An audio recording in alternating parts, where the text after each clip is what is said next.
guys, so I'm going to share with you a posture, a single pose, so not a sequence this time, but a really good one for opening and getting some nice deep stretching into the quadricep, the calf muscle, top of the foot, and even that little joint between the shin, the ankle there, and the foot.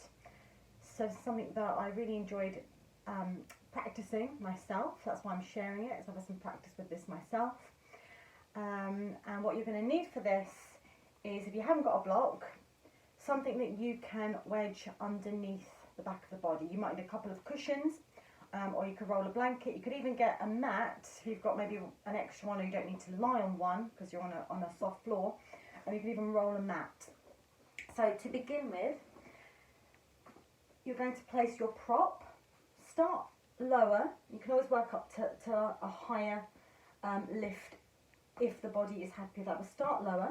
So I'm going to put the flat edge down, and I'm going to have this underneath the lower back. Okay, and you might just make a few little shuffles there so you can find that right position. Okay, now I'm going to show you this kind of like stage one, so we're pretty low to the floor. So we're going to bring the left leg in to begin with, and then the hand's going to just work down the front of the shin until you can kind of hold the top of the foot. We're kind of working to guide the foot, and we're going to then guide the heel as close to the back of the leg in, and start to work the foot under. Now this is just not going to be for everybody, so you're going to know pretty quickly if this is going to happen or not. If you've only kind of got this far, then that's fine. What you may need to do is just stop at that point, put the foot back down. You could drape the legs down. Okay, you're not going to get into the foot and the ankle so much, but you could drape the legs down. Or we're going to continue by bringing the hand back to the top of the foot and then working the foot underneath you. Okay, so you've then got this knee that's hovering, this left knee. The right leg we're going to bring in, and we're going to take the right leg up. So kind of like counter balancing here, some of the weight in the left leg, some in the right leg, and you'll feel this kind of slight rocking happening, this heaviness. Now as long as the knee is really happy, you should feel here some nice stretch across the front of the quad and all the way down to the top of the foot. Something I recently discovered. If the knee's not happy, you really want to back out, or probably have not even come this far if that knee is not happy. So I'm sharing this. It's a deep stretch, as you can see in the front of the quad there.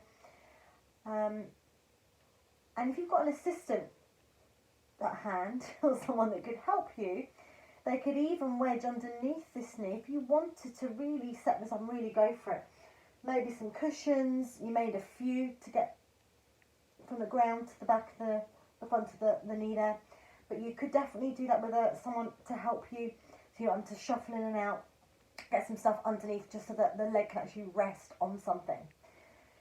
Okay, so we're going to come out. I'm going to lower the right leg down first. The best way to come out is to reverse from the way you went in. So hand to the foot. Start to slowly tease the toes out, tease, and then pop the foot back down.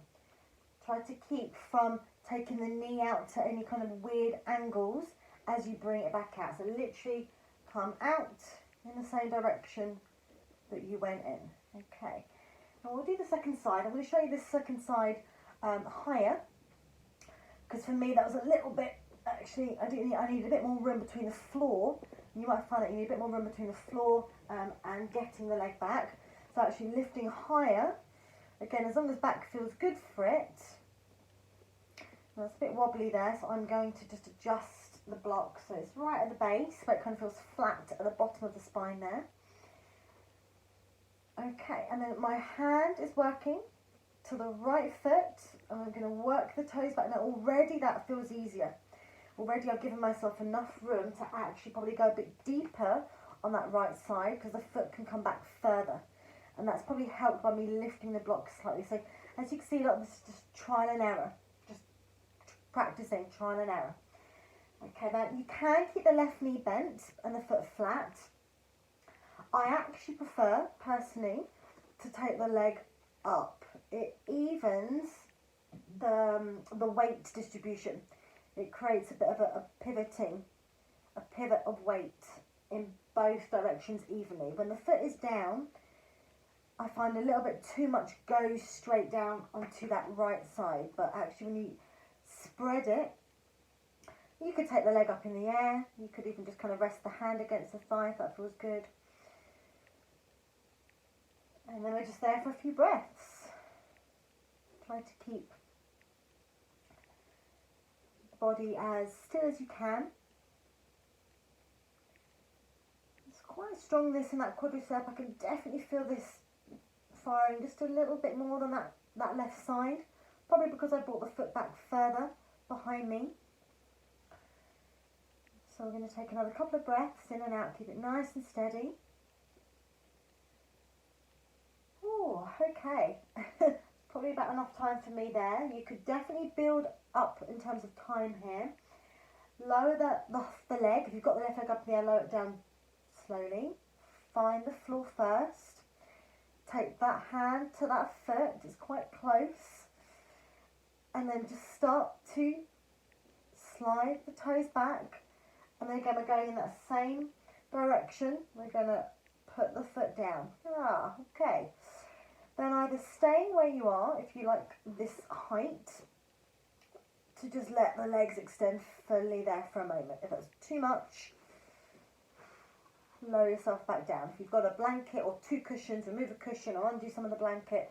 So just give yourself those little adjustments there. And then we'll just take the legs down fully for a few breaths. I'm just going to give things just a few moments to breathe, to recalibrate. Let's take a breath in through the nose. Full breath out.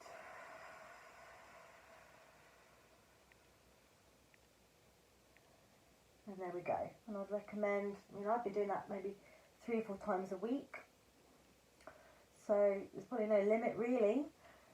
As long as things feel good and it's helpful, you can practice that as much as you wish to, guys. Well done, take care, and I'll see you soon.